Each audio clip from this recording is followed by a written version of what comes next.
5. Ni wapi kwa Biblia madhabahu kuvunjika ililipishwa? Ni wapi Yesu baada ya kutenda muujiza alisema leta fedha, vipande vya fedha 30?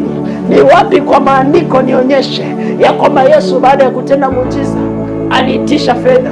Na Yesu anatuambia kwamba jitieni nira yangu mkajifunze kwangu. Tujifunze kwa Kristo, tujifunze njia za Kristo. Yesu hakuna mahali alipoitisha fedha, hakuna mahali alipoombea watu, alipotakasa watu aliitisha vipande vya fedha. Kwa nini leo unaitisha vipande vya fedha? Kwa nini leo unavunja kulingana na bei? Unaambia nikitaka nikuvunjie madhabahu ya babako anipatie 1,000. Ukitaka nivunje laana ambayo inakusumbua nipatie 10,000. Ukitaka nikuondolee uchawi nikwambie jina la anayekuroga nipatie 25,000. Wewe ni mwongo na nimekugundua unabii wa uongo.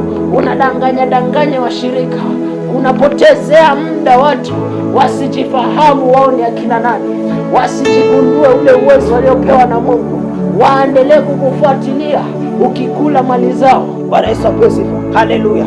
Katika maandiko tunaona yule aliyekuwa anakutibu kimpatia fedha ni mganga, kwa sababu yule mwanamke aliyetokwa na damu miaka 12 inaandika kuwa alimaliza mali akiendea matabibu ila asipate chochote, lakini alipomwendea Kristo hakutoa nururu, alienda akashika tu pindo.